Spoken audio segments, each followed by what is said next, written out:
Hey guys, tonight we slip quietly into the thick, perfumed fog of Georgian London, where everyone who's anyone is wearing a mountain of powdered hair, and your social standing may depend on the whiteness of your wig. You're about to step into a world where fashion is strict, wigs are unavoidable, and personal comfort is entirely optional. You stand in your tiny London room, staring at the limp, horsehair monstrosity that passes for your best wig. The candlelight flickers. Outside, a cart clatters by, the clip-clop of horses nearly drowned out by a hawker shouting about oysters. You're about to get powdered. Again. And let's just say, this is not your favorite day of the week. Your nose already twitches in anticipation of the lungfuls of starch you're about to inhale. Your scalp itches in phantom protest.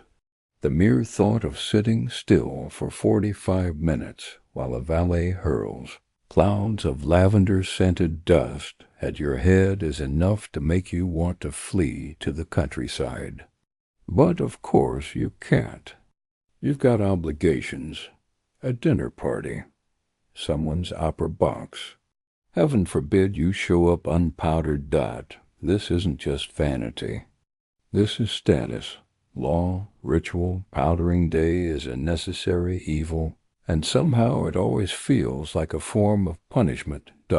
So, before you get comfortable, take a moment to like the video and subscribe, but only if you genuinely enjoy what I do here. And tell me in the comments where you're watching from tonight, and what time it is where you are. Now, dim the lights, maybe turn on a fan for that soft background hum, and let's ease into tonight's journey together. You shuffle across the creaky floorboards, lifting the wig off its stand. It's heavier than it looks. The base is made of tightly woven horsehair, glued and stitched onto a frame that vaguely resembles the shape of your head. If your head was shaped like a loaf of bread and had the texture of brittle moss, there's a faint smell of lavender and starch and possibly vinegar. You don't want to think too hard about that last bit. You sit resigned in the powdering chair. Your valet, let's call him Edward, approaches with the air of someone about to perform an exorcism rather than a grooming ritual. He begins with a linen bib. It covers your shoulders and chest, forming a shield against the fine dust to come. But it's largely symbolic. The powder will get everywhere. It always does. You'll be dusting it off your stockings for a week. Edward's first step is to fluff the wig. He gives it a vigorous shake, sending up a puff of pale dust and maybe, just maybe, a small beetle. You pretend not to see it. He pulls out a brush and starts working the powder into the roots. That's when the coughing starts. A full canister of starch finely ground wheat flour, sometimes mixed with chalk or gypsum, is loaded into a bellows-style dispenser. With a gentle squeeze, Edward launches a cloud directly at the wig. It settles like snowfall, only drier, thicker, and entirely unbreathable. You catch a mouthful and instantly regret being alive. The powder is meant to whiten the wig, give it volume, and absorb oils and smells. Unfortunately, it also coats your face, the back of your throat, and without fail your eyelashes. You blink. Edward sneezes. It's a bonding moment. Historically speaking, the fashion for powdered wigs really took off in the late 17th and early 18th centuries. But by the Georgian era, it was more than just trendy. It was institutionalized. In certain professions like law and politics, wigs were practically mandatory. If you were male, middle class, or higher and breathing, You likely owned one, but they weren't always white. In fact, the powdered look became popular when aging King Louis XIV started going gray and decided that if he had to suffer, so did everyone else. He began powdering his increasingly silver mane to maintain an illusion of eternal youth. Naturally, the aristocracy followed suit like well-dressed lemmings, and soon powdered white wigs became the norm.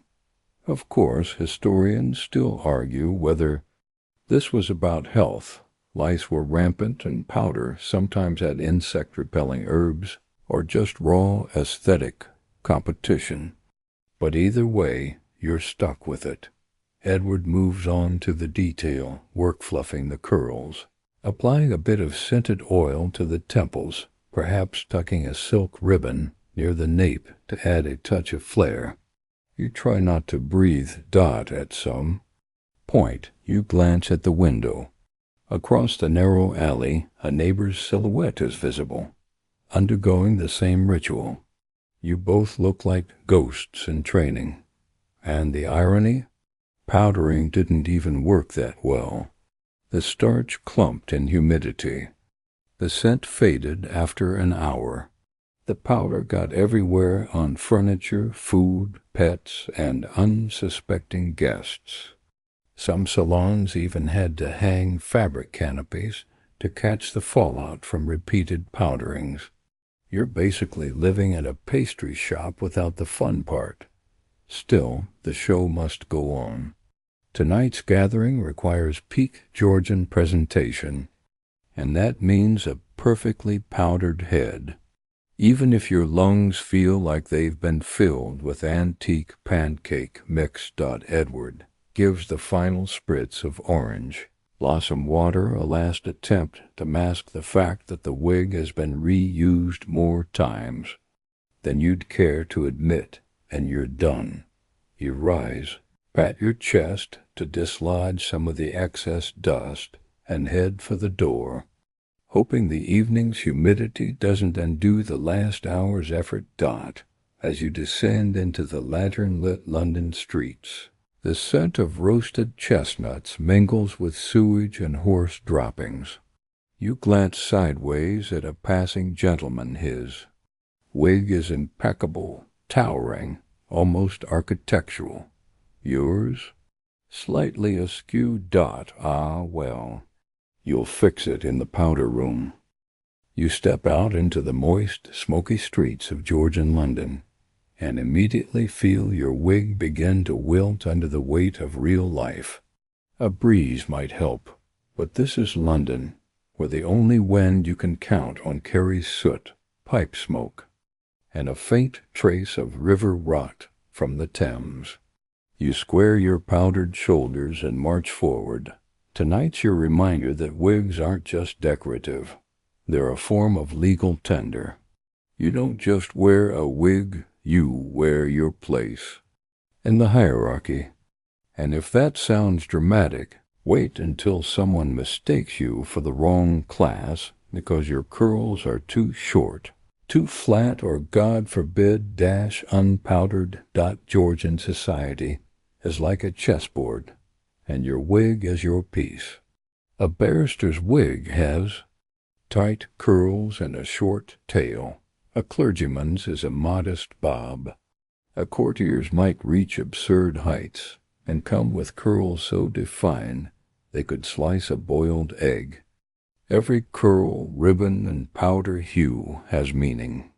You, tonight, are aiming for respectably stylish, upper-middling class, enough to get you into Lady Helmsworth's supper without raising any powdered eyebrows.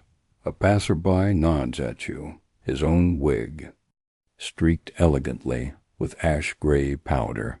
He's likely older, perhaps a clerk or retired merchant. His style is conservative, respectful. Yours, meanwhile, leans toward current fashion, but not too current. That would be risky. Fashion changes fast, especially for wigs. Remember last summer's braided side pompadours? Yeah, no one talks about those anymore. Back home, it wasn't always like this. Back when your grandfather walked these streets, wigs were still optional. Your great-uncle wore his own thinning hair proudly. But during the late 1600s, as syphilis ran rampant and baldness became widespread, powdered wigs offered a neat solution. Cover it up and add some flair while you're at it. Powdering, ironically, became a way to look healthy. A white wig suggested affluence, cleanliness, and possibly even moral superiority, especially if scented with something exotic like jasmine or bergamot. A bare, unpowdered head, scandalous.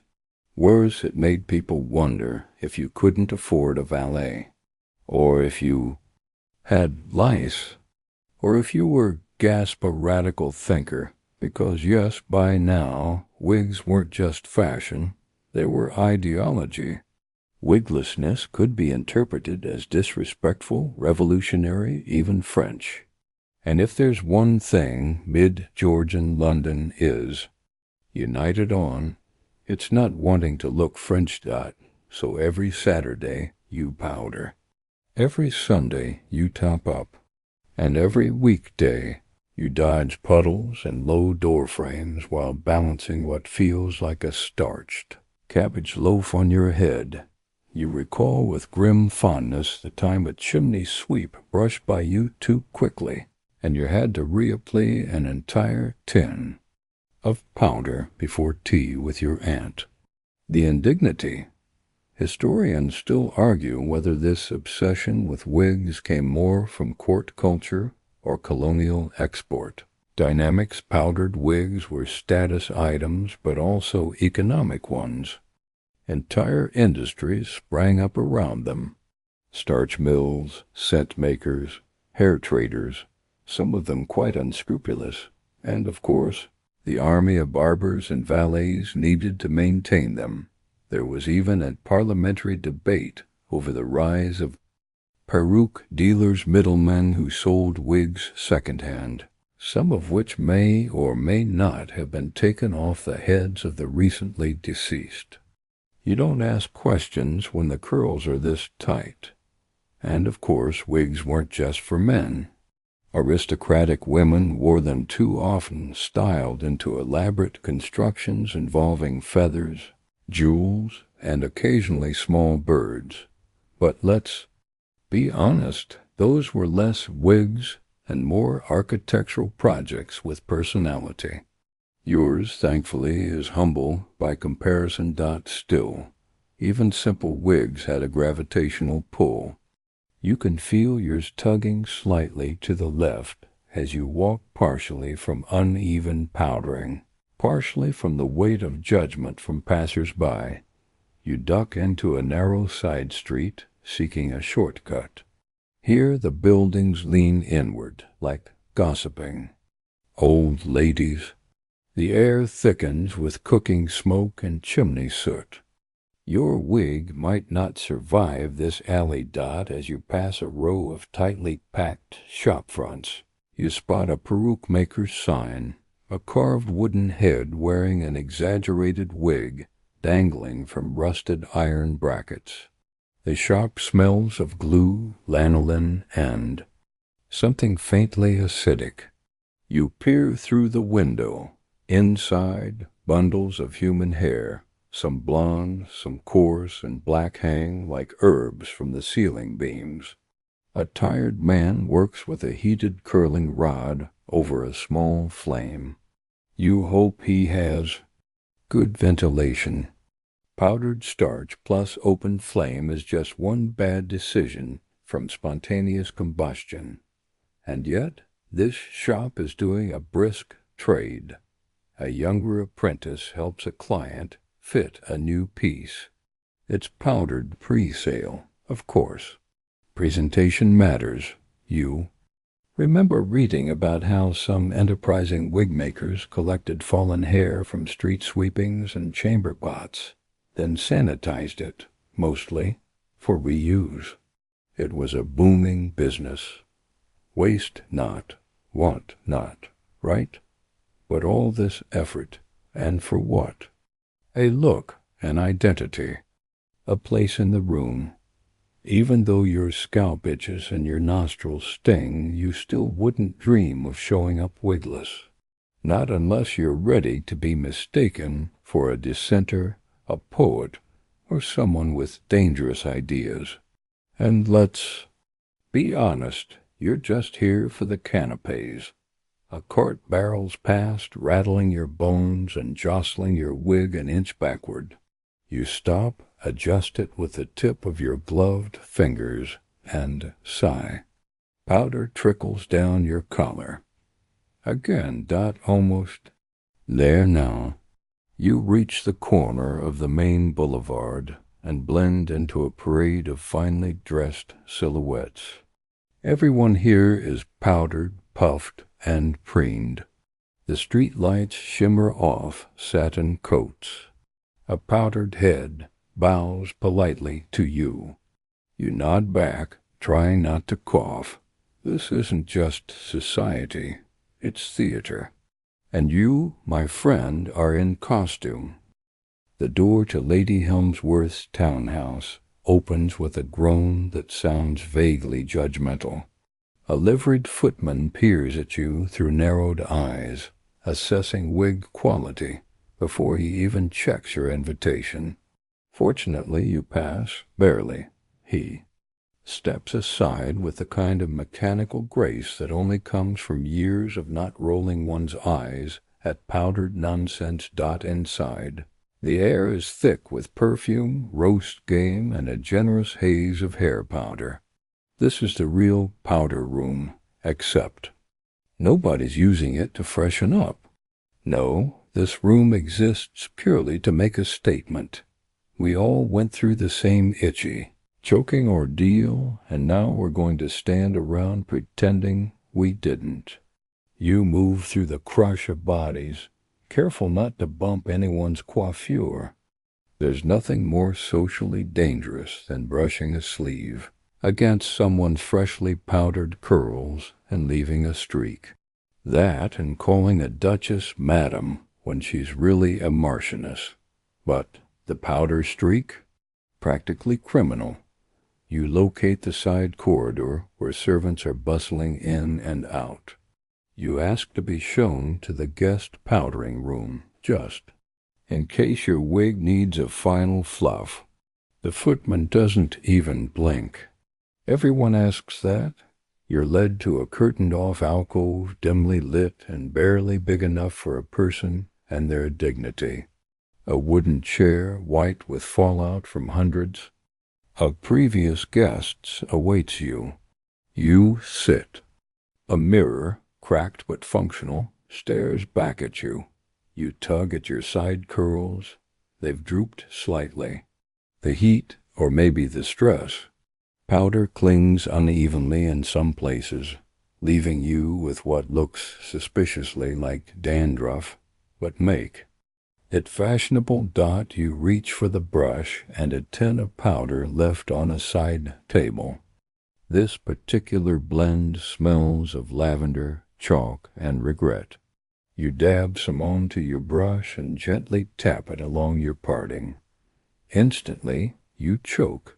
The powder hangs in the air like a ghost with performance anxiety. Your eyes water. You blink, waiting for the cloud to settle. Powder rooms weren't always like this.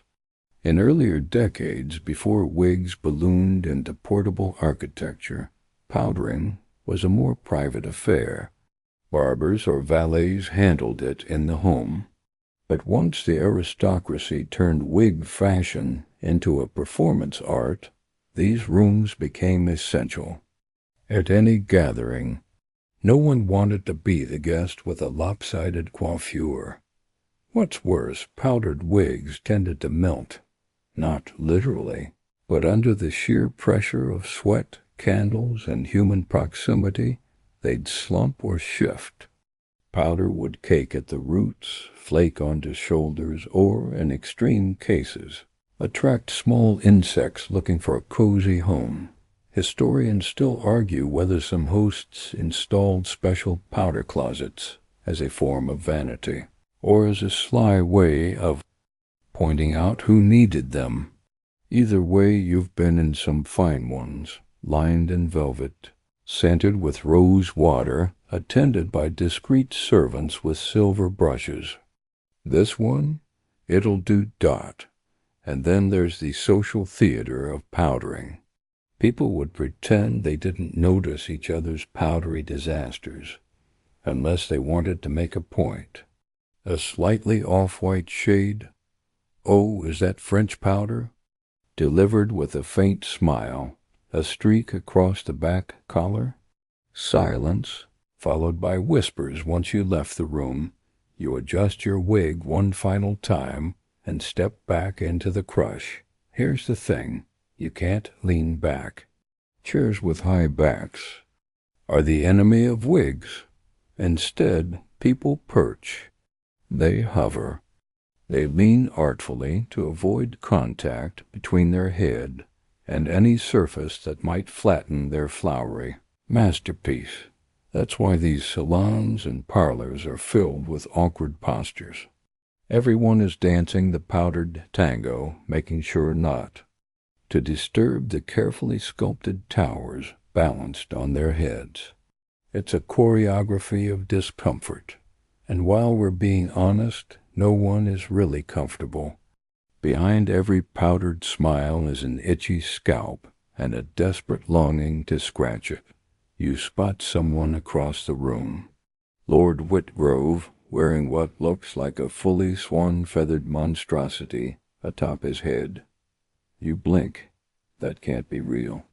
And yet here he is, sipping port, entirely unbothered. Rumor has it he has his wig powdered with crushed pearls. Whether that's true or just a very sparkly starch, no one knows. But no one questions it either. That's power. Of course, these powders weren't always benign. Some, especially the cheaper ones, were cut with chalk or even lime. Prolonged use could cause skin irritation, hair loss, ironically, and occasional nosebleeds. Some poor souls developed a cough known colloquially as powder throat, especially valets and wig makers who were exposed to the stuff daily. And yet fashion persisted. Even children of the upper classes had wigs made for them. Imagine trying to get a 5-year-old to sit still while being puffed in the face with lavender lime starch. It happened. Often a woman passes by, her towering hairpiece strung with silk, flowers, and what appears to be a tiny model ship. You can't help but marvel. Hers is likely powdered with orris root, a fragrant, expensive base made from iris plants. It smells like violets and wealth. Then there's a commotion near the staircase. Someone sneezed loudly. A moment of frozen silence.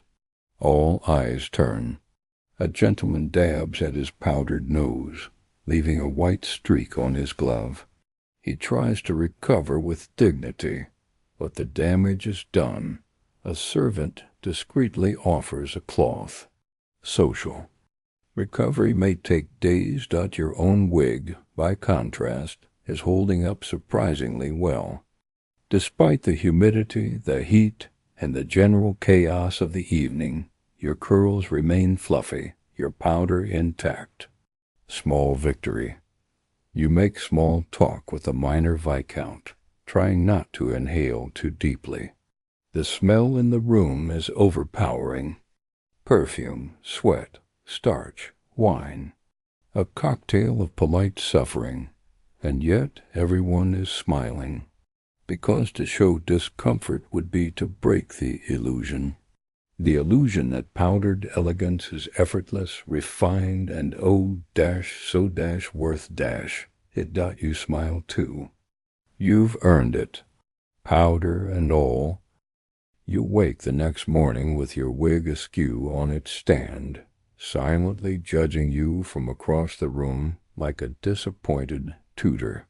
You, meanwhile, are still coughing faintly from last night's lavender-laced starch storm and trying to ignore the tiny collection of powder clumps on your pillow. No one warns you that post-powdering congestion is part of the deal. You shuffle to the mirror and tilt your head. There's a fine white ring around your hairline. Powder residue. Again. And your scalp? It itches. Badly. A deep, crawling kind of itch that no amount of oil of rosemary or dainty head tapping can relieve. Because beneath that powdered elegance lies the grim, shared reality of Georgian hair culture. The lice are always waiting, even if your wig was cleaned, recently scraped, combed, shaken, even fumigated with dried herbs. You still live in a city where sanitation is more suggestion than system. The Thames is basically a compost pile with flow. Chamber pots are emptied into streets with practiced flair, and your valet is probably reusing that powder brush from Lord knows where. So yes, your scalp itches, but you resist. Scratching is undignified, and worse, it might disturb the nests. Historians still argue whether people powdered their real hair or just their wigs, but the answer is mostly both. Wigs were worn over closely cropped natural hair, or in some cases shaved heads, but many still powdered both as an added layer of status and self-preservation. The powder could disguise oiliness, delay lice infestations, and even so some believed repel the creatures outright. They were wrong. You remember one night at a musical salon when someone's scratch became a full head slap. There was a visible twitch. The room paused. Was it just a tick or something alive? The man in question left early, suddenly unwell. Rumors spiraled for weeks. A lice outbreak at the Teddington soiree. No one ever confirmed it, but everyone felt it. So, you do what any reasonable person would do. You unhook the wig from its stand and begin the lice inspection ritual. First, the sniff. That sharp blend of starch, animal hair, and faint lemon oil, still tolerable. Then the shake. You hold the wig by its inner band and give it a firm jostle over a sheet of dark cloth. No flakes, no scattering shapes. Good. Next, the comb. You keep a fine-tooth ivory comb, expensive, imported, and wildly ineffective. You run it gently along the underside of the curls, watching for movement. Just powder. For now. Finally, the candle trick. You set a single taper burning and hover the wig nearby, not too close, mind you, after the tragic incident of Lord Pembleton's wig flare during supper. Heat draws out moisture, they say. Or pests. You're not sure it works, but it's tradition. Satisfied, or at least resigned, you gently return the wig to its resting position. The real horror, however, is what lies beneath. You remove your nightcap and reveal your own hair. Cropped short, oiled nightly, and still managing to host a faint rash along the back of your neck. Lovely. Powder settles into every crevice, every pore. It clogs. It cakes. It doesn't leave quietly.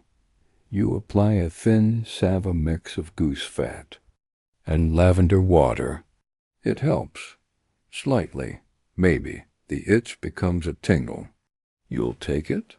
Downstairs, Edward is boiling the powdering cloths. The copper pot lets out damp steam that smells like vinegar and old bread. He glances up and nods, his eyes puffy, probably from years of breathing in starch clouds.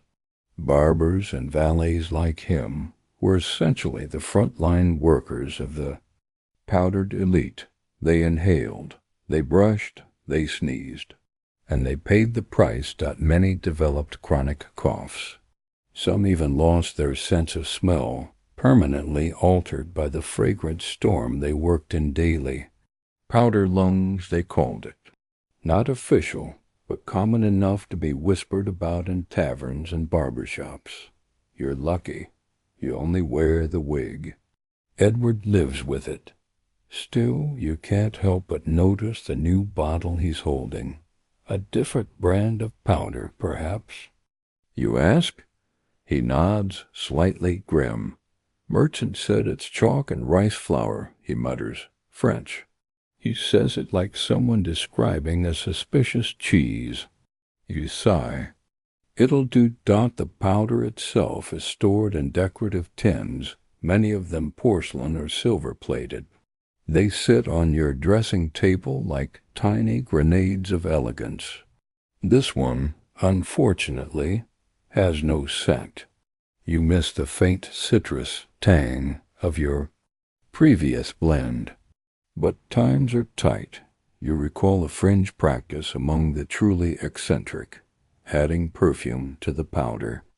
Not just any perfume, animal-based tinctures made with musk or ambergris. Rare, expensive, and often nauseating in enclosed spaces. One noblewoman famously powdered her wig with essence of violet and civet. She cleared an entire dining hall. During a state dinner, the Prime Minister reportedly gagged. Even worse, some used tobacco powder called brown powder, popular among the more masculine circles. It was snuffed as well as puffed, which meant you got to inhale it twice. Lucky you. You sit back and wonder if it's all worth it. But then again, what are the alternatives? Going wigless would mark you instantly. Baldness in this era isn't just a hairstyle. It's a symbol of poor health, loose morals, or worse French influence. Powdered wigs, for all their faults, give you camouflage. And then there's the matter of shaving. Some men opt for full-shaven heads beneath their wigs, supposedly to help the powder set better and avoid lice. But it leaves them exposed if their wig slips or falls. And let's not pretend that wigs never fall. One trip on a cobblestone and suddenly your secret's in the street. At least once. You've seen a man's wig come off during a duel, not yours, thankfully. The opposing party paused, wide-eyed, then burst into laughter. The duel was abandoned. Not for lack of honor, but because the moment was simply too ridiculous to continue. You wonder if that's what keeps people in wigs, more than anything. The fear of being laughed at, the idea that your bare head is a punchline waiting to happen. You pull your cap back on, rub your eyes, and glance once more at the wig stand. It doesn't blink. It doesn't move. But it knows. A few days later, you find yourself in yet another drawing room, nursing a glass of sherry and trying not to inhale too deeply. This time it isn't the powder that's bothering you, it's the scent. Something about this evening's gathering is ... off. Beneath the lavender and violet, there's a sharp, gamey tang lingering in the air. You glance around and wonder, not for the first time, what exactly is in everyone's wigs. Because let's be clear, powdered wigs aren't just made of hair and starch. Oh no, that would be far too simple for Georgian fashion.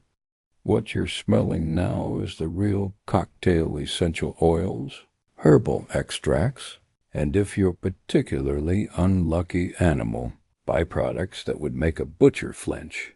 You casually inch away from a gentleman who smells strongly of rosemary and mutton.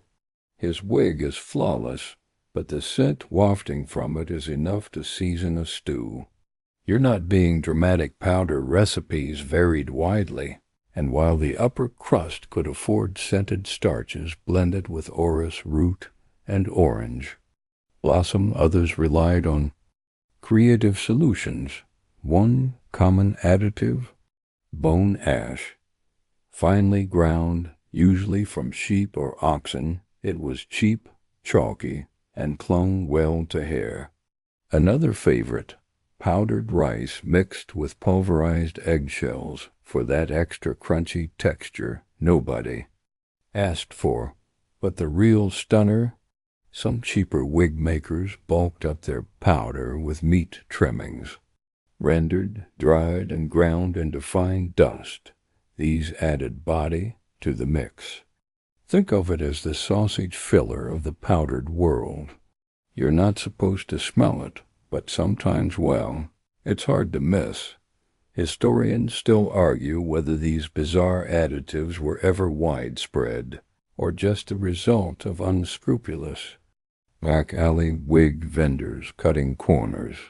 But enough contemporary letters and diary entries complain of sour or strange smelling wigs that we know the olfactory risk was real. You've even heard rumors that some powdered concoctions were colored with finely crushed brick dust for that fashionable rosy tint, or soot for a darker gray finish. Anything to stand out at court. Of course, the risk of standing out too much was also real. You recall the case of Miss Pennythorne, whose wig was so heavily perfumed with musk that she was mistaken for a courtesan during the Duchess's garden party. She fled in tears. The scent lingered for days. Your own wig, mercifully, is still riding that delicate line between noticeable and polite. You've opted for the latest blend, a light rice starch base with orris root and a whisper of bergamot. It's pleasant, unobtrusive, safe. Edward even mentioned he'd heard good things about a jasmine and violet blend trending among the court set. But you're not ready to smell like a conservatory just yet. You take a seat carefully, leaning slightly forward to avoid flattening your curls, and glance across the room. A small gathering has formed around Lady Haverford, who is animatedly describing the ingredients in her new seasonal wig powder. Clove, she says proudly, with a dash of nutmeg. Someone gasps. You quietly consider whether her head now smells like a holiday roast. What's more surprising is how seriously people take this. Wig powder isn't just personal preference, it's branding. Your scent, your shade, your finish can say volumes about your politics, income, even romantic availability. Some powders sparkle thanks to the addition of crushed mica. Others gleam dully, finished with beeswax or even goose fat. The latter is dangerous. Heat and fat don't mix well, but it gives a soft sheen that screams decadence. There's even an unspoken hierarchy to scents. Lavender, respectable; rose, acceptable; sandalwood, risky; musk, bold; tobacco, daring if you're a poet or trying to look like one. Anything with food notes: vanilla, cinnamon, lemon quartz, scandal, and possibly the attention of stray dogs. And yes, you've seen someone chased by a spaniel during a spring promenade. The poor man had used marrow-infused powder to give his wig extra hold. The spaniel had opinions. The problem really is that wig powder was almost never regulated. Recipes varied wildly depending on the maker, the client, and the weather. Powder bought in the morning might perform differently in the evening. One overly damp day could turn your stylish coiffure into a collapsing sponge cake dot, so it became a game of roulette. Each morning you entrusted your head to a substance that might smell divine or resemble the inside of a spice drawer after a small kitchen fire, and that's assuming your valet knew what he was doing. Some hired help took liberties with the powder mix, often based on hearsay, local gossip, or a badly translated French manual.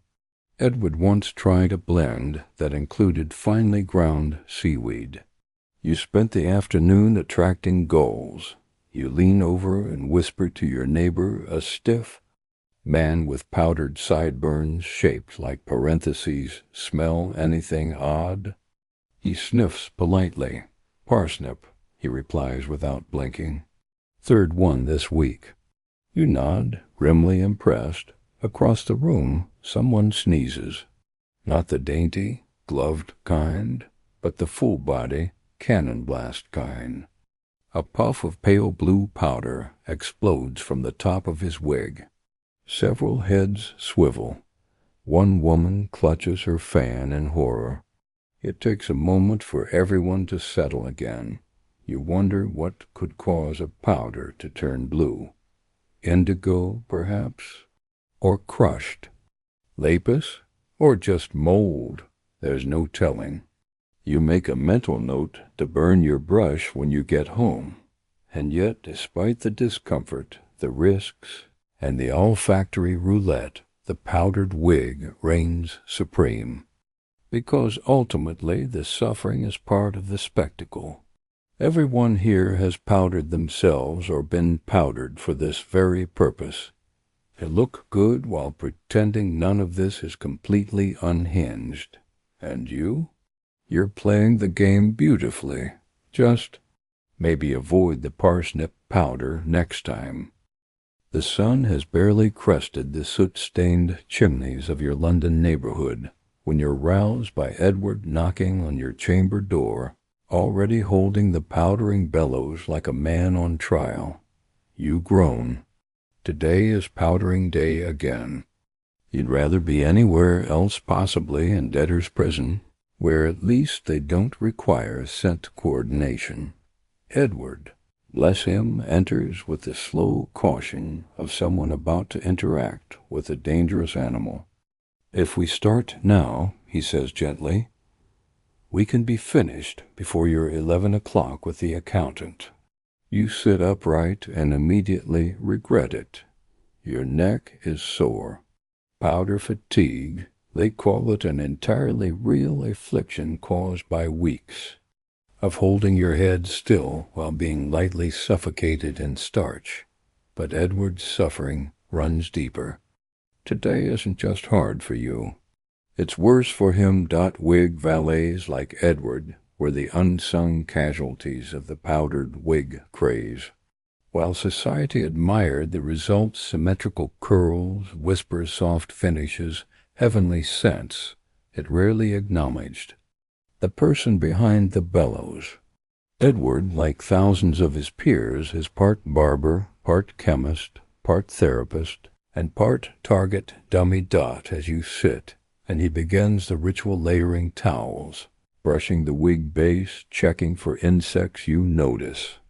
The dark circles under his eyes, the faint cough.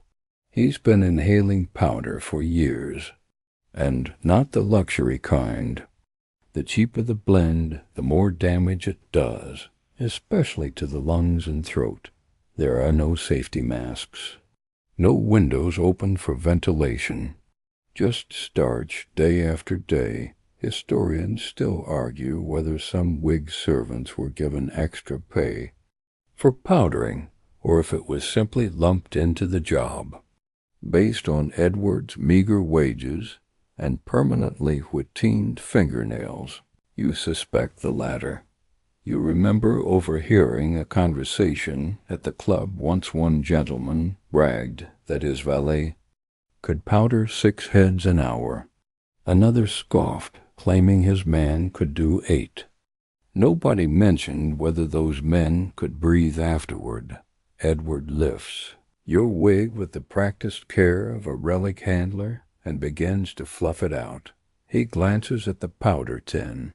New blend, he murmurs, from the apothecary near Chancery. Lane, clings it repels flies. You raise an eyebrow. Does it work? He shrugs. He also sells leeches. Your guess is as good as mine. The powder smells faintly of thyme and vinegar, probably a homemade concoction. These were common many valets and barbers had to improvise based on what was affordable and available. Some ground their own rice flour.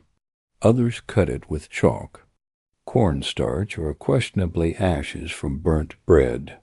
A truly frugal man might even reuse powder swept from the floor. Riddle me this. If it's already airborne once, does it count as vintage? Edward loads the bellows and puffs gently.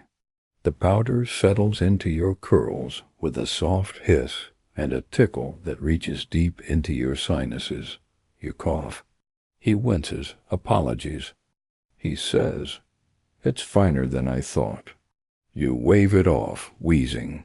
Better too fine than not at all. He nods, but there's no joy in his eyes.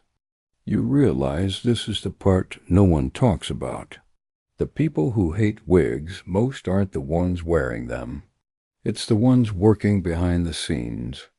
A well-known joke among servants is that a wig valet ages twice as fast, not from the labor, but from the sheer volume of talc and lies they must endure. The client wants the curls tighter, the powder smoother, the scent more floral but less feminine. Oh, and they want to breathe freely during application. That last part? Not happening. You glance down at Edward's coat. White powder streaks coat the sleeves, buttons, and somehow his shoes. No matter how careful he is, powder gets everywhere. It lives in the seams of the house, under the floorboards, inside the pages of unopened books. You've even heard of servants lining their noses with beeswax to block the worst of it. Others tied handkerchiefs across their faces, risking accusations of rudeness. A few developed strange rituals, holding their breath while puffing the bellows, counting to 10, stepping back. None of it helped. And let's not forget the worst-case scenario, the angry powder. That special breed of powder that clumps, resists, or most infamously spontaneously combusts. Yes, it happens, especially when applied near a flame. The mixture of starch and dry air creates a volatile cloud. One spark and poof. There's a reason wig makers keep sand buckets by the door. You eye the candle Edward lit for visibility. We're not going to have another Pembleton incident, are we? He smirks faintly. I doused the curtains this time. You relax slightly. The final step is the curl taming. Edward uses warm curling rods, another perilous step. Too much heat and the hair singes. Too little and the curls droop. He works quickly, efficiently, muttering to himself. You try not to flinch as one hot rod brushes your ear. Still, the scent is not bad. Definitely herbal. You breathe through your mouth and try to imagine you're on a country hillside instead of a smoky city, room coated in what amounts to medieval dry shampoo. Finally, it's done. Edward steps back. Presentable, he says, which is high praise coming from him. You catch your reflection. The wig gleams faintly. The curls bounce. The powder has settled evenly. You look every inch the fashionable gentleman. Just dot. Don't sneeze. You offer. Edward a nod. Thank you. He gives a shallow bow. If it pleases you, sir. You hesitate. Do you ever regret taking the job? He pauses. No, sir, he says. But I do regret breathing through my nose the first 2 years. You both laugh quietly, wheezily. Then you pick up your walking stick and head out to meet the accountant, leaving behind a room hazy with flowery fog, and the faint scent of time. Edward opens the window after you leave. Finally, the streets are loud with wheel, rattle, and chatter as you make your way through Holborn. Your wig holds miraculously, even with the morning humidity rising like a steamed pudding. You pass dozens of powdered heads, some elegant, others half deflated, from a night spent leaning against brocade upholstery. But it's not until you round the corner near the coffee house that you catch sight of him. A man with no wig. Bareheaded, bold, a fringe of short brown hair curling behind his ears. He's not bald, not diseased, not even poorly dressed, just wigless, and doing it on purpose. You stop short. He must feel your stare, because he turns just enough to show a sly, satisfied smile and continues on his way into the dark oak doors of a printing shop. Your stomach flips. It's like seeing someone walk into church without shoes. There's a thrum of something strange, something dangerous. Welcome to the powdered politics of Georgian London, where even your hair, or lack thereof, can shout your loyalties louder than any vote, because powdered wigs weren't just fashion. They were ideology. During the height of the 18th century, wigs, and more precisely, powdered wigs, became potent symbols of order, hierarchy, and political alignment. A towering, elaborately styled wig might whisper allegiance to the crown, to courtly decorum, to Tory values. A more practical bob, Whiggish leanings, perhaps, but no wig at all, that bordered on sedition. Historians still argue whether the shift from wigs to natural hair in the later 18th century was driven more by enlightened ideals or the slow democratization of style. But by the 1760s, the lines were blurring. People weren't just dressing for fashion, they were sending coded messages. You remember reading a satirical pamphlet last week, The Republic of Hair, that depicted powdered gentlemen as bloated, out-of-touch relics, and natural-haired men as clear-eyed, rational thinkers. Sure, it was exaggeration, but not by much. Wig choices became political shorthand. White powder and a traditional style, loyalist, conservative, possibly even sympathetic to George III, powder-free and cropped hair. You might be a Jacobin, a pamphleteer, or worse, a philosopher. Some reformist thinkers even argued that wigs represented false identity. They were masks, they said, that shielded the elite from real accountability. One famous caricature showed a politician lifting off his powdered wig to reveal a rat's nest beneath. Subtlety wasn't their strong suit, and then there were the real wig wars. No, not armed conflict, though, with enough powder in the air and tempers flaring.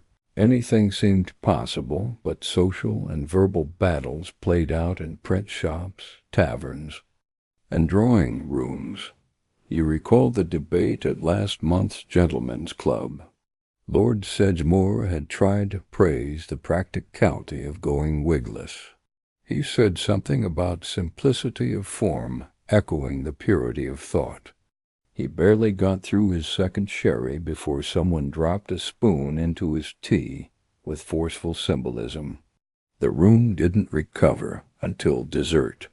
You keep walking, but now you're seeing it everywhere. A young clerk with just a light dusting of powder, his curls natural and low. A radical bookseller with no wig at all, just a cap. A well-dressed banker with a perfectly formed periwig and a smug expression, like he just bought half of Westminster. Each head becomes a manifesto. Of course, this extends to women, too. Though female wigs were styled differently often, blended with their own hair, and made into towering, elaborate creations, the political undertones were still present. The powdered head of a duchess spoke of alliance, etiquette, tradition. The unpowdered curls of an actress might suggest liberty, bohemian flair, or downright scandal. The more radical women of the era began to eschew powder altogether, letting their natural hair show, cropped or pinned back modestly. Pamphlets accused them of masculine inclinations or seditious vanity. One particularly cruel cartoon labeled a natural-haired woman a Republican widow, as if her missing powder signified a dead loyalty to the crown. You turn onto Fleet Street and pause outside a print shop. The front display shows several broadside sheets. One reads, "On the Falsity of Hair, an essay on wigs and tyranny." Another headline simply states, "Wigless and Free." A third one, more humorously, shows a courtroom sketch where everyone in wigs is asleep except the defendant, bareheaded and wide-eyed. Below it, clarity at last. You can't help but smirk. Inside the shop, the bareheaded man you saw earlier is hunched over the counter, animatedly gesturing to the shopkeep. They both laugh. Powderless, fearless, and entirely self-assured. Would you ever dare? There's a temptation there. The weightlessness, the ease, the lack of constant prep, the freedom from Edward's bellows, from cloying perfumes, from the endless itch. But then you imagine yourself showing up at court, bareheaded, eyebrows raised, doors politely shut, invitations revoked, Lady Helmsworth's shocked gasp echoing through the vestibule. No, not yet. You straighten your cravat, adjust your powdered curls, and keep walking. Powdered or not, you still have a luncheon to attend, and in Georgian London, appearances are policy. The invitation arrives by courier, folded crisply, and sealed with a blob of pink wax that smells faintly of plum jam. You already suspect it's bad news. No one uses pink wax for anything but drama. You break the seal and scan the contents. Just as you feared, an exclusive supper hosted by the Marchioness of Draxford. Mandatory attendance, formal dress, and printed at the bottom in elegant but deadly script. Gentlemen are requested to appear properly powdered. Fines may apply. Fines, yes, in some parts of Georgian London. Even your hair is taxable.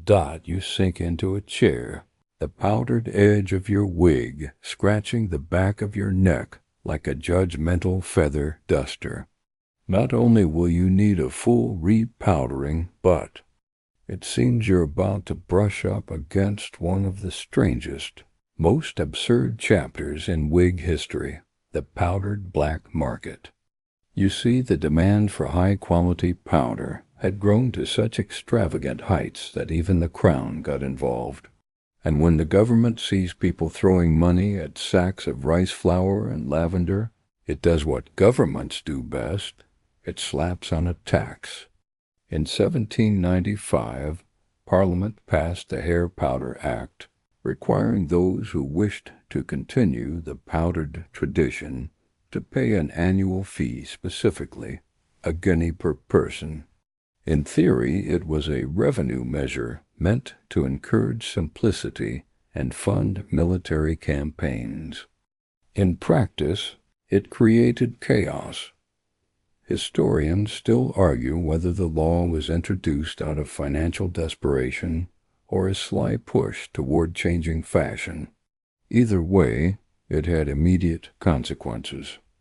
Suddenly, wig powder became contraband. Or rather, untaxed powder did. Those unwilling to pay the guinea found ways around the system. Powdering went underground. Valets became smugglers.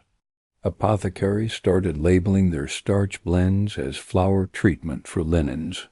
And you got very good at lying. You glance over at Edward, currently pretending not to eavesdrop from the doorway. "Tell me," you say, "do we still have any of the untaxed kind?" He stiffens slightly.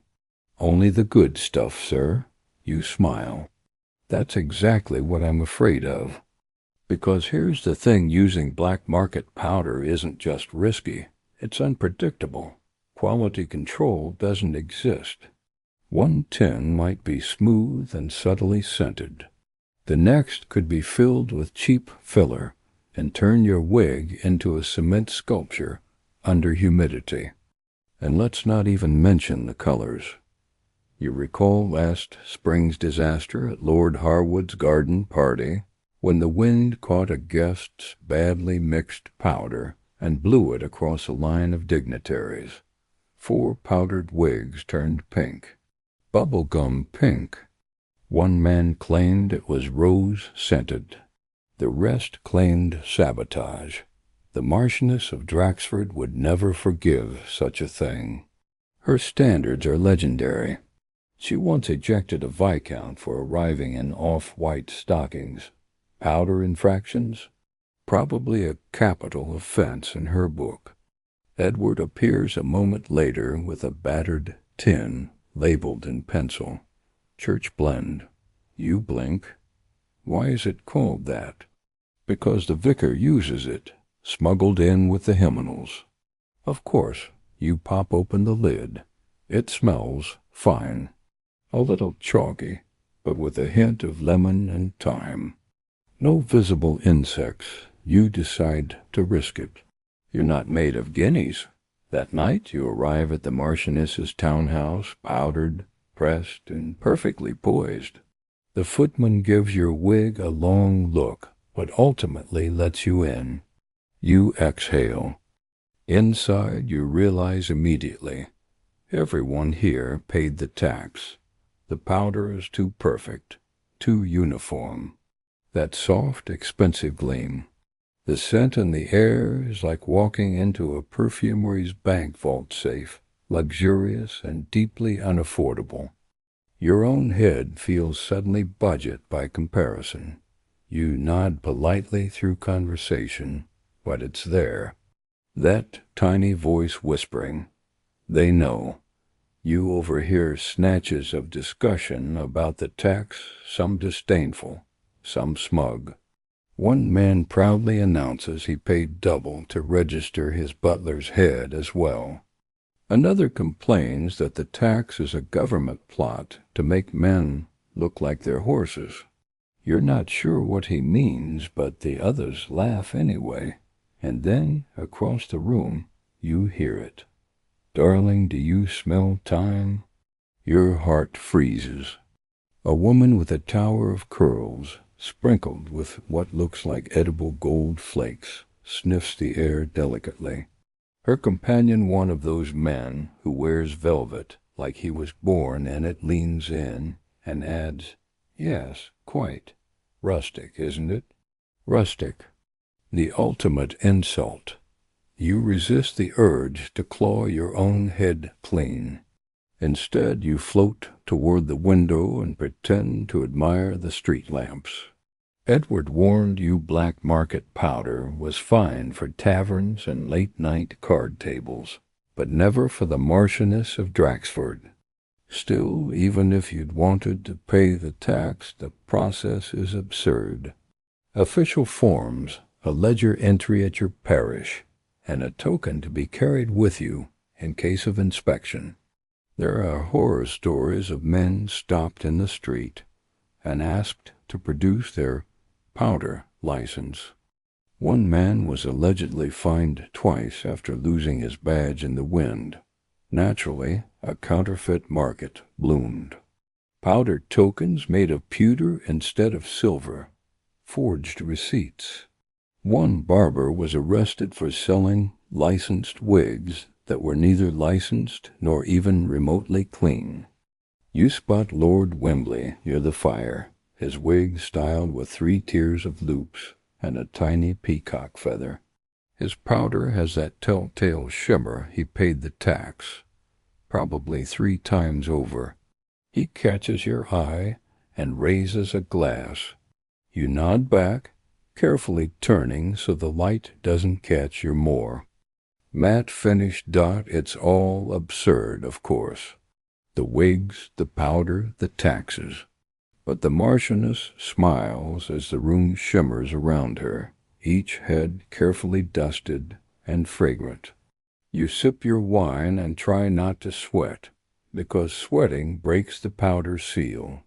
And if that powder starts to streak, if it clumps, or God forbid runs, you'll be socially exiled faster than you can say church blend.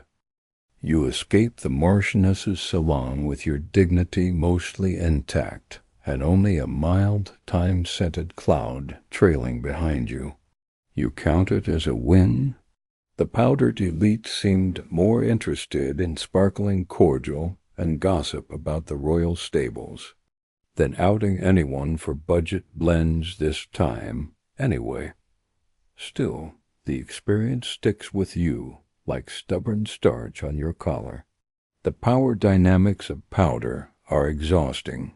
A single misstep, too much scent, too little gloss, an errant curl can unravel your evening. And tonight of all nights, you're heading to another event where social survival depends on perfect presentation. The birthday dinner of Lady Fitzwilliam, London's reigning queen of taste. There's no room for error. You return home determined to make things right. Edward greets you at the door, takes one look at your wig, and winces. You didn't explode, at least, he says, gently plucking it from your head. But you've got streaking, sir, midline, possibly visible. You groan. Please tell me we have something better than the church blend. He disappears into the powder cabinet and returns with 2 tins. One has a scuffed label that reads Society Standard. The other is unmarked but wrapped in a velvet ribbon. You point to the second one. That looks expensive. It's either exquisite or deadly, Edward says flatly. Came from a man who barters powder for cigars. You nod. We'll risk it. What follows is a tense 45-minute session of surgical precision. Powder applied in measured layers. Brushes cleaned between strokes. Even the curls are reset using a new warming rod shaped like a question mark. You don't ask why. It seems philosophical. The result? Stunning. Your reflection blinks back at you. Curls pristine, scent subtle but assertive. Not a trace of time, but the anxiety remains, because you know how quickly it can all go wrong. Georgian fashion is unforgiving, and in the powdered world, fashion faux pas are fatal, not literally but socially. Absolutely. You recall a story whispered through the dinner circuits last season. A baronet's son, newly returned from Italy, attended a ball with a powdered wig that had been rouged lightly tinted pink in the new continental style. Stylish in Rome, catastrophic in London. The reaction? Gasps, fans fluttering like panicked butterflies. A colonel spilled his wine. The host accidentally spilled gravy on the young man's lap. He left by midnight, never to be seen in London again. Some say he took up farming. Others say he changed his name.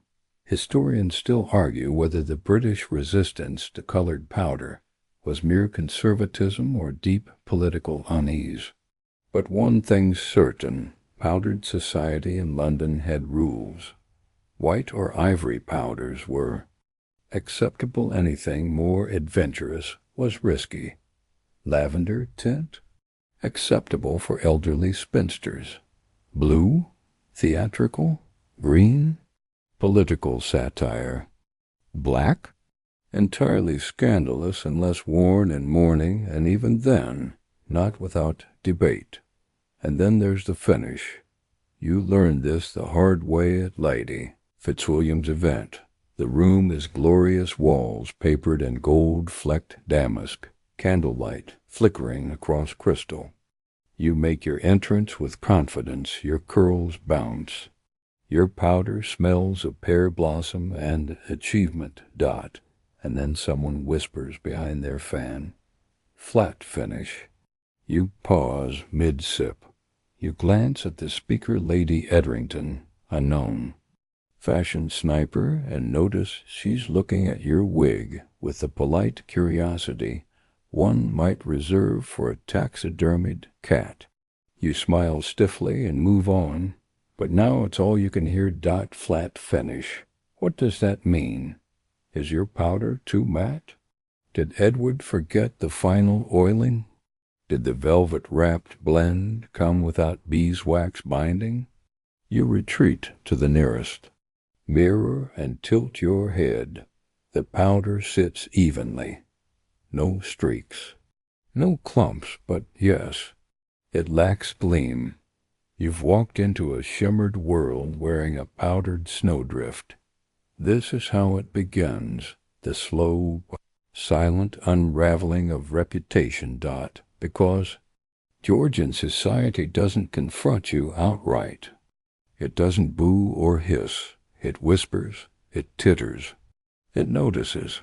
And tonight you are noticed. By the time dinner is served, 3 guests have asked if you've been traveling. One mentions how fashion seems to be favoring a little gloss these days. Someone else offers you a lace handkerchief, just in case. You dab your temple politely and wonder if they're offering it for sweat or shame.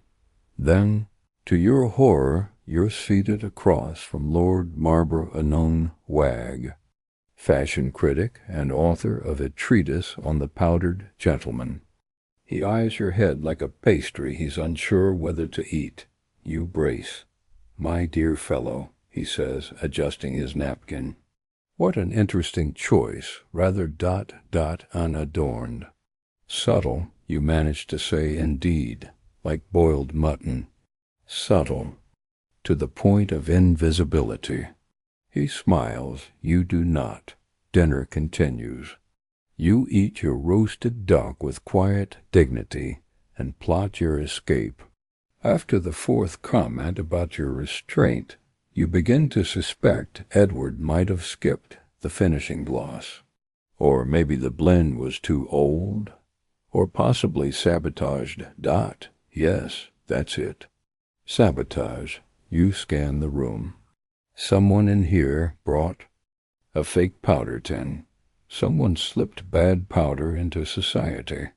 A powdered coup. And you, unfortunate pawn, took the bait. The worst part? You're not even the worst dressed. Lord Kitteridge appears to be wearing an actual bird's nest atop his head, but no one says a word, because his powder sparkles, and that's all anyone cares about.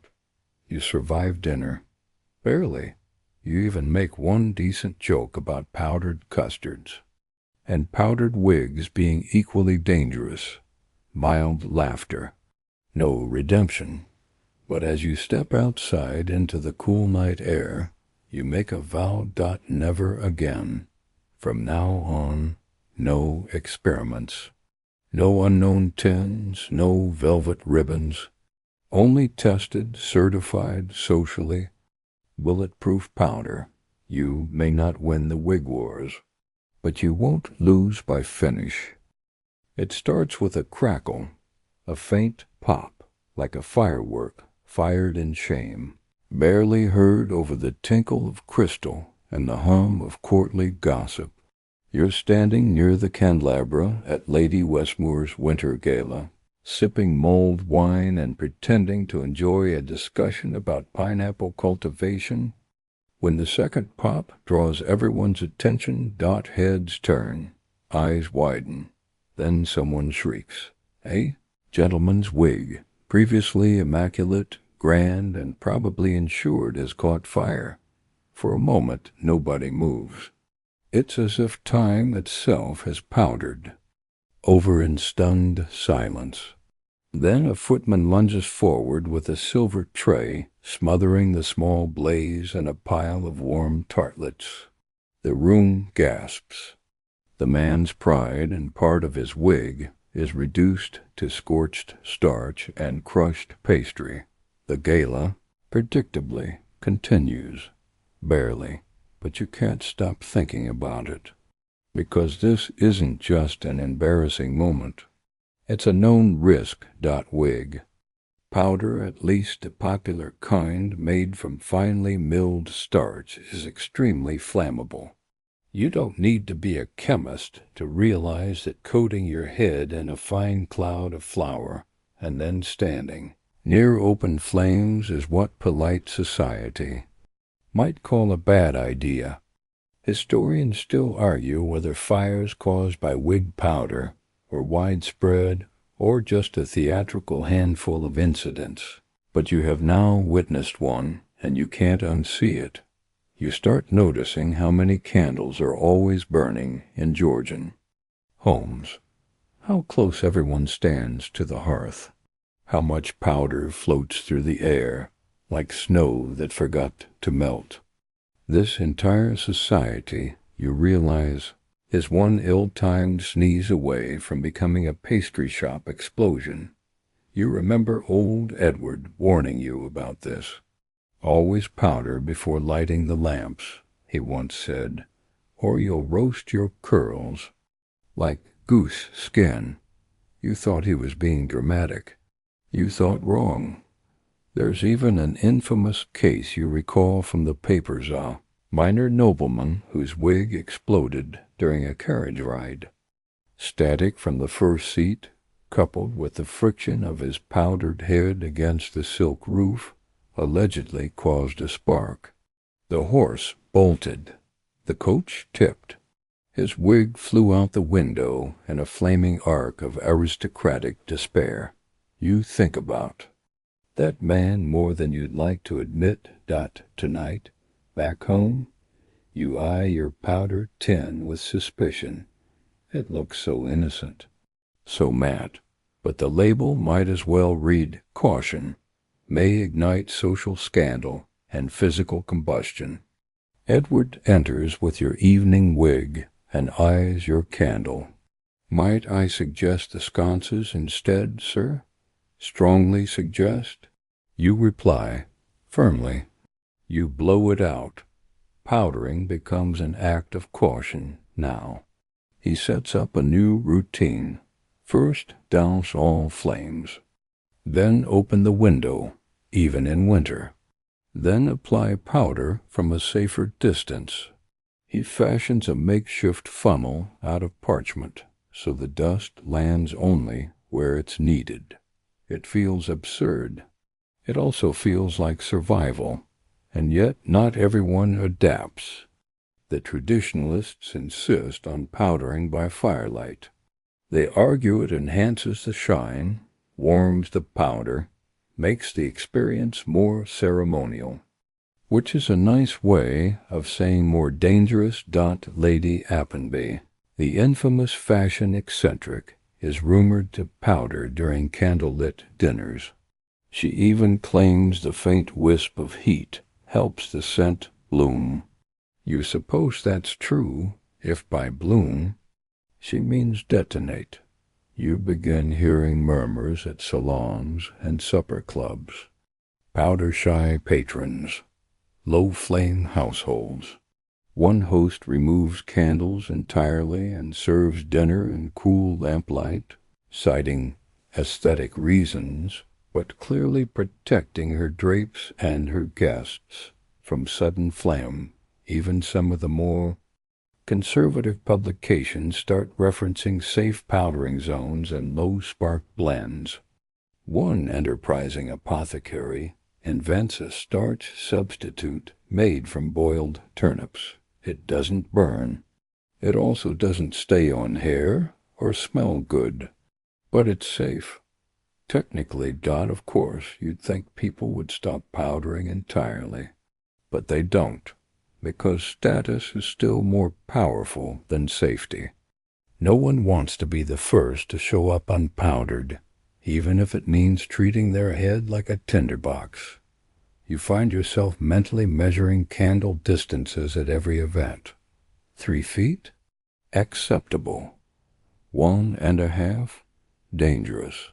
1 hostess lights. Candelabras next to the powdering table. You politely decline the invitation.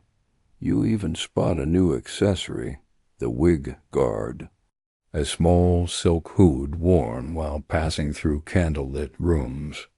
It looks like a bonnet with commitment issues. People laugh at it until Lord Barnby's wig catches fire during a sonata. He wasn't injured, but the violinist hasn't played in weeks. Eventually, rumors began circulating about the court itself possibly banning open flame at official events. You hear whispers of oil lamps, of new chandeliers with glass domes to keep powder at bay. A few brave souls began advocating unpowdered wigs. It's tentative, radical, and extremely frowned upon. You consider joining them, just for a moment, but then you recall your last powdered gala. The sparkle, the scent, the subtle nods of respect from others whose wigs match the season's style. There's power in powder. And vanity, it seems, always wins. That doesn't stop you from carrying a damp cloth in your pocket, just in case. July arrives with the grace of a slap to the face. The London air turns syrup thick. The sun baking the cobbled streets until the very stones seem to sigh. Horses sweat. People sweat. The Thames bubbles with unspoken regrets.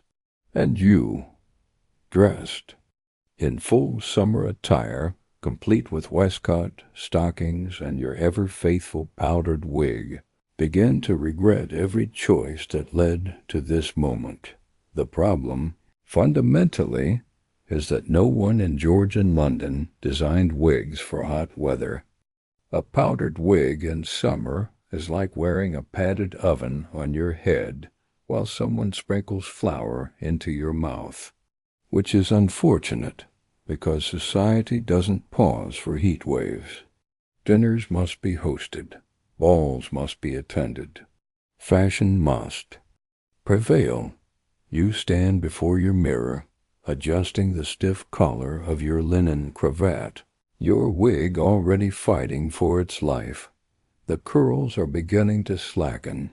The powder is sweating off faster than Edward can reapply it. You look like a sad, frosted dumpling. Edward appears, shirt sleeves rolled and face already damp with effort.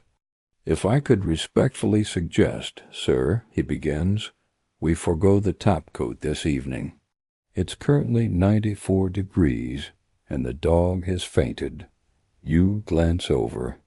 The terrier is indeed splayed out like a defeated scone. You nod. Fine, but the wig stays. Because of course it does. You can't arrive at Lady Presswick's garden dinner looking like a rational person. Rational people sweat.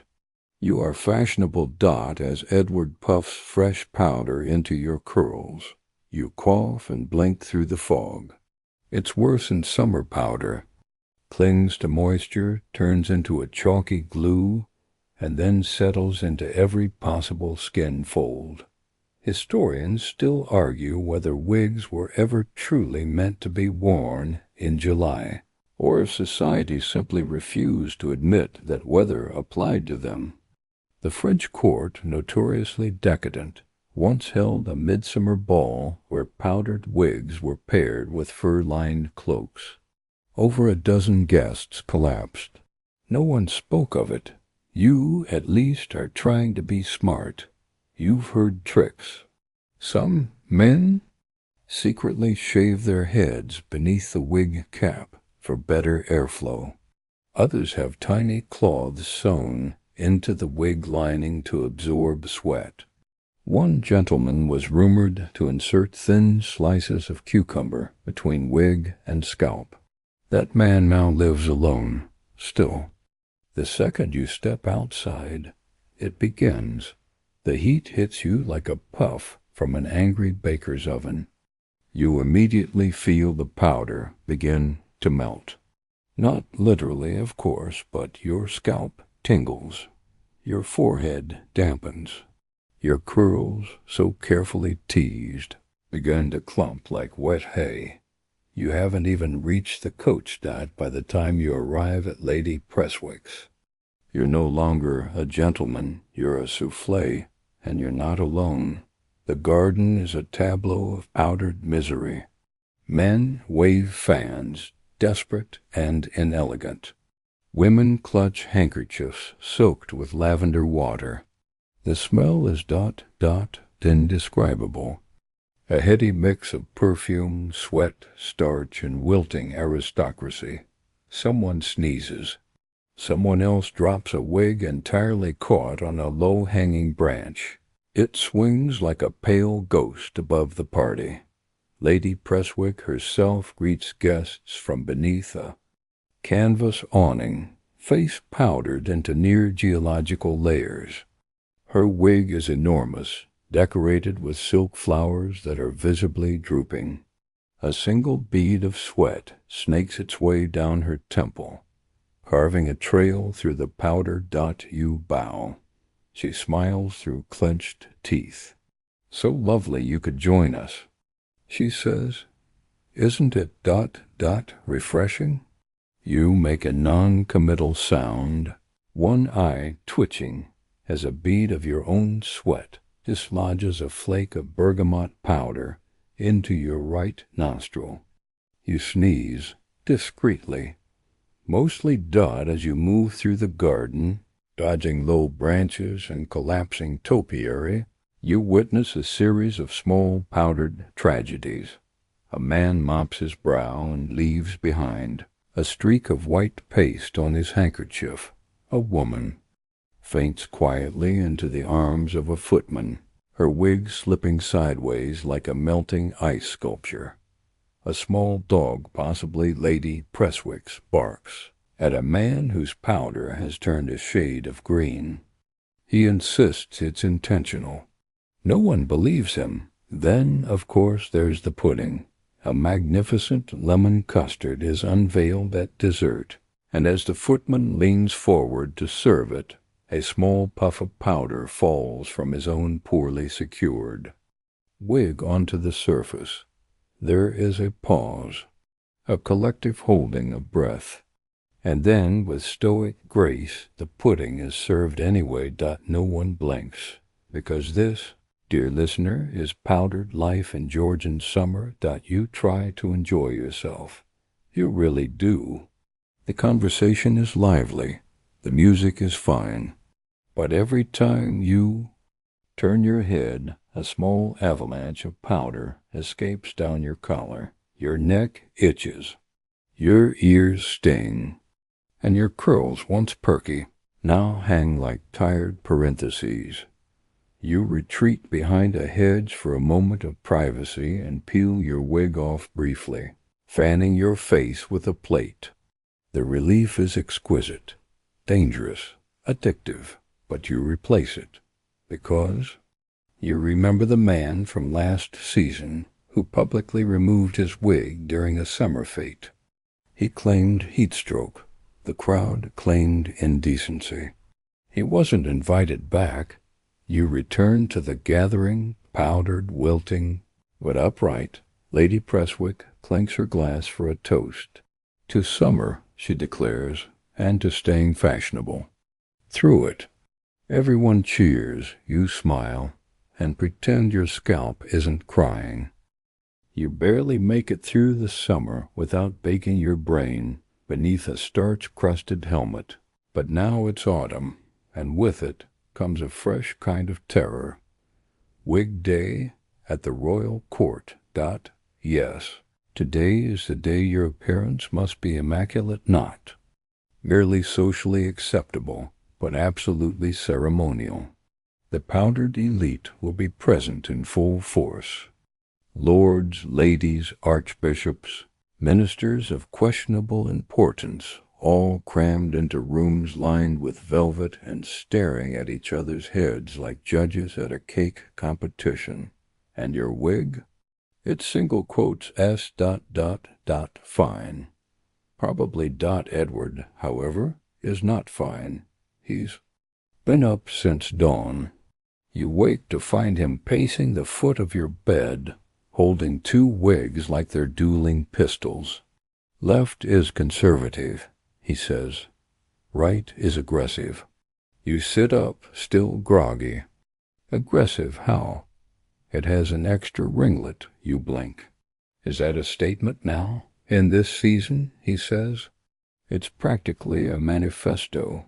You groan. We'll go with left. He nods, relieved. Then he holds up two tins. Finish, matte or glow? Matte. I'm not trying to reflect the chandeliers. A wise choice. The last time someone overpowdered at court, he was mistaken for a statue and nearly dusted by a footman. Edward begins the routine. Powder, brush, puff, smooth. You sit with the patience of someone at a dentist's appointment. Every puff of powder is a whisper of social ambition. Every curl is a promise not to embarrass yourself in front of royalty, historians still argue. Edward says casually, as he fluffs your side curls, whether the royal court's wig codes were ever officially published. But that hasn't stopped Lady Fenton from issuing her own.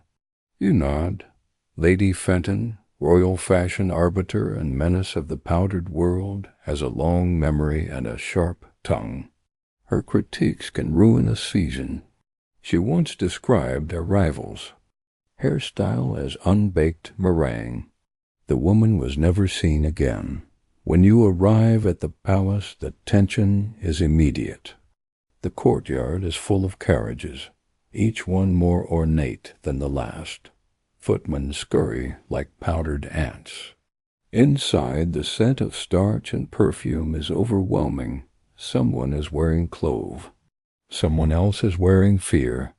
You pass through the long corridor where the portraits glare down at you. All of them wear wigs, great tufts of powdered ambition, locked in oil and silence. You glance up and whisper a silent prayer. Please don't let me be the worst head in the room. Then you enter. The reception hall. It's dazzling. Walls lined in gilt. Chandeliers dripping like iced glass. And everywhere, powdered heads arranged like a battalion of decorative cakes. The first 10 minutes are pure posture. No one speaks. They greet. They acknowledge. They bow and nod and murmur. Things like, ah, yes, splendid finish, and subtle citrus daring. No one means anything, but everyone notices everything. A man near the fireplace turns slightly, and his curls collapse like a soufflé. 3 nearby guests gasp. A maid whisks him away like a stagehand. You find your spot among the mid-tier dignitaries, important enough for satin chairs, not important enough for brocade. You sit at the proper angle, forward-leaning, to preserve your silhouette, but not so forward that it seems eager. A tricky balanced. Then Lady Fenton arrives. She glides into the room like a powdered comet. Her wig towers at least 2 feet above her head, festooned with ribbons, pearl pins, and something that might be a preserved hummingbird. Her powder has a subtle sheen. She smells of roses, money, and judgment. Everyone bows slightly. She acknowledges. No one, you exhale. She walks past you without pause. Victory. The monarch is not present today. This is a minor, formal, but high-ranking ministers are. One gives a speech about naval funding. No one listens. They're too busy watching. Lord Cuthbert's wig leaned dangerously to the left. It's starting to slide. You whisper to Edward, it's going to fall. It already has, he whispers back. That's a replacement. They reattached it in the privy. You nod, impressed. That's dedication. The official court photographer. Relatively new addition sets up his equipment. He'll be capturing this moment for the Illustrated Gentleman's Gazette. The panic sets in immediately. People begin shifting, brushing, adjusting each other's shoulders. You feel a tickle on your left ear. Is it powder? Is it a loose curl, a louse? No time. The flash explodes. It's done. Afterwards, the tension lifts slightly. Refreshments are served, dainty wafers and champagne. You're too nervous to drink. One gentleman takes a sip and immediately sneezes, leaving a ring of powder on the rim of his glass. Everyone pretends not to notice. You survive the full 4-hour ordeal without catastrophe. Your curls remain intact. Your powder holds. Your scent bergamot and restraint goes undetected, which is the dream, but the greatest moment comes as you're leaving. Lady Fenton stops. She turns, looks at your wig, and nods. Just once. You float home. The nod from Lady Fenton echoes in your head for days. It's not just a compliment, it's a benediction, a powdered benediction. You walk a little taller. Your wig sits a little higher. Edward, for his part, becomes insufferable. She nodded. Sir, he reminds you daily. I've worked with barristers, diplomats, even a bishop once. Never got a nod. You start getting better seats at the theater. People ask what powder blend you're using. Someone refers to you as well finished at a coffee house, and you nearly faint. But then, just as you settle into powdered triumph, it happens. Fashion shifts. Subtly, at first. A guest at dinner shows up with a slightly smaller wig. You think nothing of it. Perhaps his valet is ill. Perhaps he lost a bet.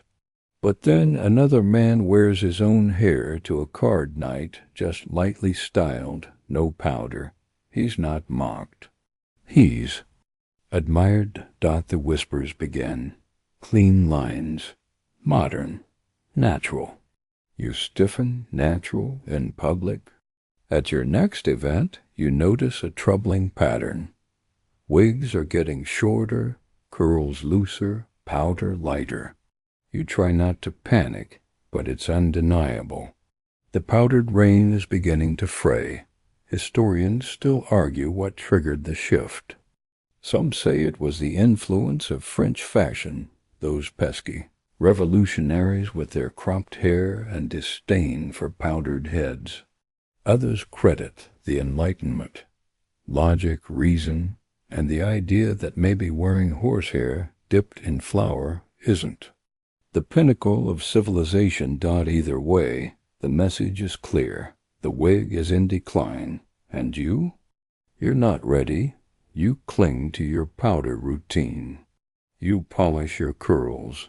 You attend events fully coiffed while others arrive looking suspiciously like people. Real people, with actual hair. On purpose. It's like the ground is shifting beneath you, and you're still trying to dust it. The worst blow comes at Lady Ainsworth's salon. You arrive early, as usual. perfectly powdered in your court-approved blend. Edward even adds a faint violet note, just in case Lady Fenton is present. But when the doors open, you freeze. Everyone is bareheaded, not bald, not messy, just natural. Neat side parts, subtle waves, a touch of oil maybe, but no powder, no wigs, no ceremonial starch. It's like you walked into the future wearing a fondant. People turn, smile politely, but there's an undertone of faint buzz of amusement. You are the only one still wearing a wig. Hey? Few women still wear modest hairpieces, but they're styled low, simple. One man offers you champagne and says, going for the classic look? With the same tone you'd use for a museum exhibit. You retreat to the corner and sip slowly. Your curls begin to wilt with embarrassment. The powder feels heavier than usual. The scent, once refined, now clings like mothballs. You catch your reflection in a glass pane. You don't look regal. You look like a wedding cake left out in the sun. Later, back home, you sit in silence while Edward unhooks your wig. He says nothing. He doesn't have to. You both know what this means. But you're stubborn. You try to fight it. You attempt a new wig style shorter, more naturalistic. You reduce your powder. You experiment with subtle blends, almond, rosewood, humility. It's no use, People have moved on, and so, reluctantly, you make the decision. You remove the wig. Entirely. The first time you walk into a social event with your own hair cleaned, combed, oiled, but untouched by powder, it's terrifying. You expect mockery, pity, a faint gasp. Instead, someone says you look younger. You nearly faint. Another says, I never realized you had such a fine forehead. You begin to wonder, have they always seen your forehead? The transition is slow, gradual, but real. You keep the wigs, of course boxed, labeled, powdered. They sit in the cabinet like ceremonial armor, but you no longer wear them. Even Edward adapts. He becomes a hairdresser instead of a valet, learns to trim, to shine, not starch. Some men resist longer. You see them at clubs and concerts still proudly powdered, still clinging to a past that no longer cares. Their wigs are immaculate, their expressions brittle. You don't judge them, but you also don't join them, because for the first time in years your scalp doesn't itch. You can sit near a fire without fear. You can sneeze without a powder cloud, betraying you. The powdered age is ending, and you're still standing. Time, it turns out, is the ultimate barber. By the following spring, powdered wigs are no longer a requirement, but a relic. Society, as it tends to do, has moved on with unfeeling efficiency. The wig makers who once reigned as tastemakers are now hawking boot polish and sewing buttons. The peruke shops are closing, one by one, their dusty displays left to stare out blankly into the street. And yet there's one question that lingers in your mind. What happens to the wigs? You hadn't thought of it before, all those years. All those curls, the piles of powder, the brushing, the oiling, the importance. You assumed they'd always be with you, if not on your head, then at least in the culture, the rituals, the air. But now, they single quotes read ... well, not exactly ... one morning, While strolling past a second-hand stall near Covent Garden, you spot a familiar shape, a wig stand, still occupied, the curls a bit frayed, the powder long faded to a pale memory, but it's unmistakable someone's. Former glory now sitting among broken crockery and discarded WAISTCOATS. You buy it. Out of pity, maybe. Nostalgia. Guilt? You bring it home, sit it gently on a table, and just stare. What was once a symbol of order, respect, elegance, is now a decoration. A conversation piece. An artifact. Edward walks in, spots it, and says, "She's a bit limp, sir. Shall I fluff her up?" You both laugh, but the curiosity lingers, so you start asking around. Where did all the wigs go?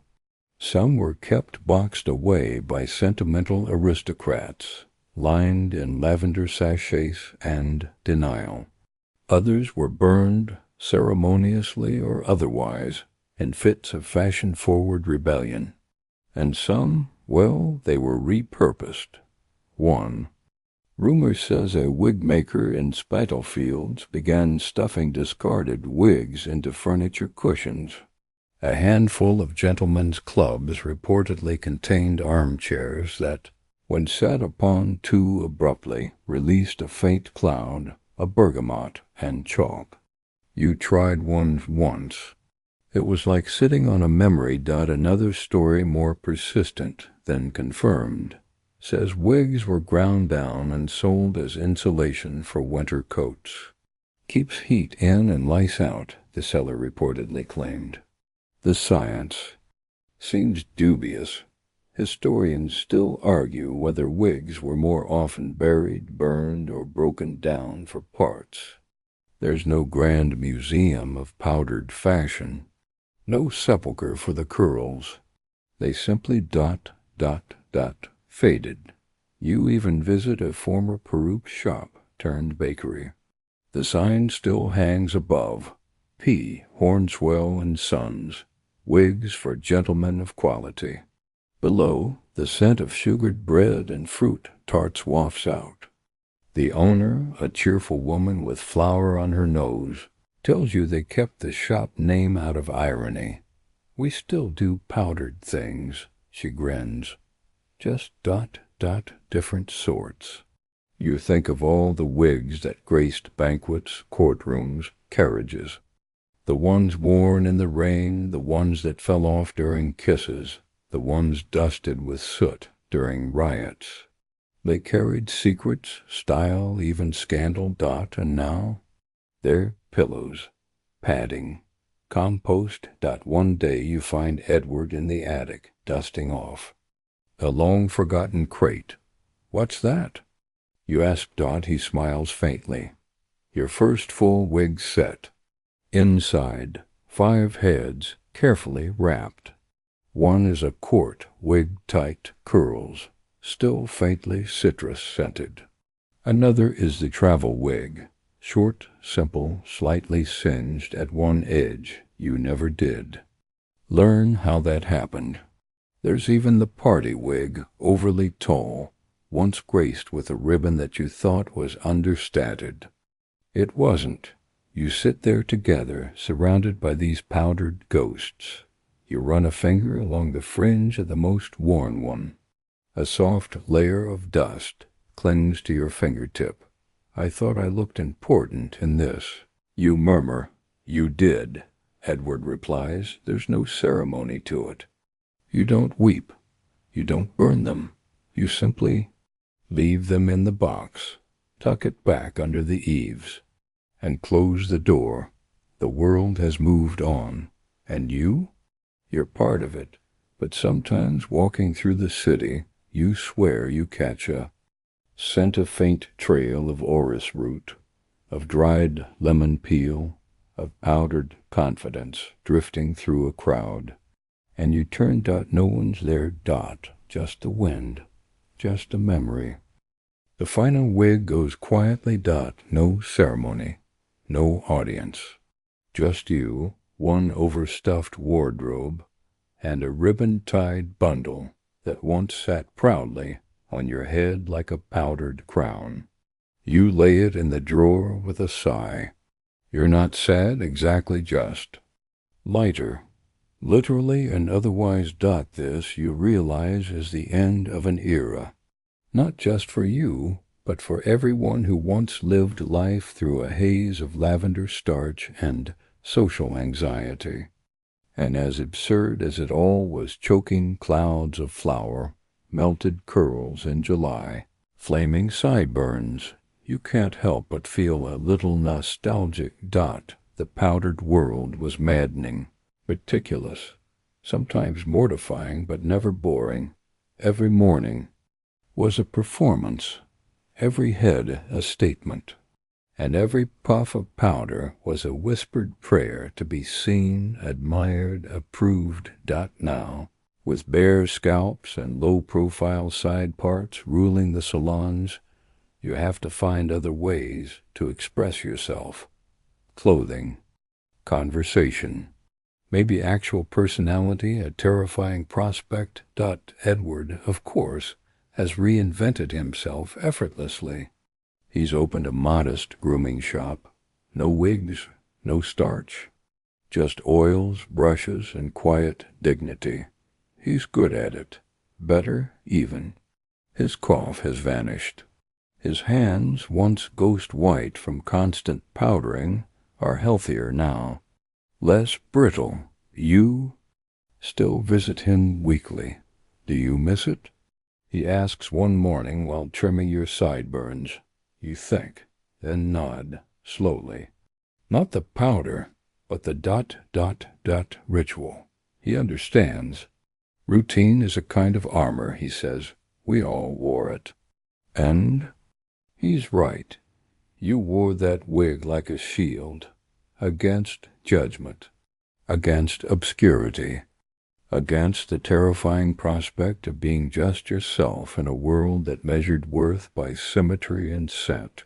Now you walk through the world bareheaded, and it's strange at first. People recognize you. Not your silhouette, you. There's no veil of curls, no powdered screen. It's freeing, unsettling, kind of sweaty, but real. Your social circle adapts. The old guard mostly relents some slower than others. A few still appear powdered on occasion, for nostalgia or funerals or sheer defiance. But there are exceptions now, like opera gloves in a tea room. Lady Fenton even appears at a luncheon with her own hair, still styled, still immaculate, but unmistakably hers. She smiles when she sees you and says, "Welcome to the Skin Club." You raise your glass. You hear whispers that the wig makers are moving on too. One has started crafting papier-mâché masks for masquerades. Another's taken to weaving rugs out of leftover horsehair. The powder merchants now sell scented bath salts. A few of the fancier apothecaries still stock historical powders, mostly for actors and eccentrics. You once dreamed of becoming one of those powdered giants, a man whose curls commanded rooms, whose scent lingered like a legacy. And, in a way, you did. But now people remember your conversation, your jokes, your story about the time your wig got caught in a harpsichord hinge. The powdered age was beautiful and ridiculous and exhausting, but it was yours. And now something new begins. You step outside into a soft dusk. The air is warm. A faint breeze lifts the edge of your collar. For the first time in years, your scalp feels the wind. No powder. No performance.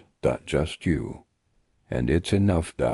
And now, as our tale comes to a close, you can rest easy knowing you survived something that most never could. A full powdered lifetime. In Georgian London.